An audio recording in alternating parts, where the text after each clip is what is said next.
Hi friends, group D qualification గురించి ఢిల్లీ హైకోర్టులో వాదనలు జరుగుతున్నాయి.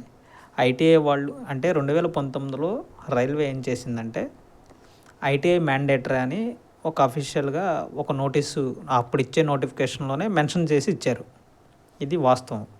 అయితే 2000 అలా ఆ నోటిఫికేషన్ అలా ఫిల్ అయిపోయిన తర్వాత మన రీసెంట్గా ఇచ్చిన నోటిఫికేషన్లో ఏం జరిగిందంటే ఐటీఐతో పాటు 10th క్లాస్ను కూడా ఎలిజిబుల్ చేశారు.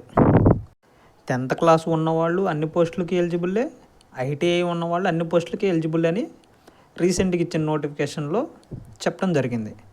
అయితే ఇక్కడ 2019లో రైల్వే ఏం చేశారంటే 2019లో ఐటీఐ మ్యాండేటరీ అని చెప్పిన తర్వాత ఎక్కువ మంది ఐటీఐ చేసిన వాళ్ళు ఎక్కువ మంది ఉండటం వల్ల వాళ్ళు ఏం చేశారంటే ఢిల్లీ హైకోర్టుని ఆశ్రయించారు. ఢిల్లీ హైకోర్టులో ఏం జరిగిందంటే గ్రూప్ డి నియామకాల్లో ఐటీఐని తొలగించడాన్ని వ్యతిరేకిస్తున్నామని ఢిల్లీ హైకోర్టు స్పష్టం చేసిందనమాట. అయితే జడ్జి గారు మన రైల్వే తరపున న్యాయవాది గారిని నోటిఫికేషన్ జారీ అయిన తర్వాత మీరు విద్యా అర్హతలు ఎలా మార్చగలరు అని అడిగారు. అయితే న్యాయవాది గారు ఏం చెప్పారంటే జనవరి 2న ఐటీఐ తప్పనిసరి కాదని ఒక నోటీస్ జారీ చేశామని చెప్పారు. న్యాయవాది గారు జడ్జి గారికి వివరణ ఇచ్చారు. అయితే జడ్జి గారు ఒక క్వశ్చన్ చేశారు. డిసెంబర్ 28న ఒక చిన్న నోటిఫికేషన్ జారీ చేశారని, దాని ప్రకారం ఐటీఐ ఎక్కడా తొలగించబడలేదని జడ్జి గారు తెలియజేశారు.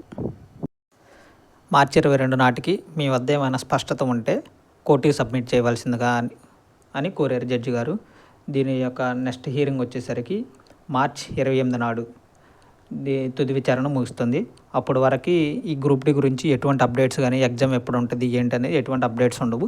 ఆ హీరింగ్ జరిగిన తర్వాత క్వాలిఫికేషన్ ఐటీఐ ఉందా, 10th క్లాస్ ఉందా, లేదా 2 ఎలిజిబుల్ ఉందా అనేది మార్చి 28వ తారీఖు నాడు మనకు తెలిసిద్ది. అప్పుడు మీకు అప్డేట్ ఇస్తాను. అప్పటి వరకు ఎటువంటి ఎగ్జామ్ షెడ్యూల్స్ కానీ ఎటువంటిది ఏమీ రావు. Thank you.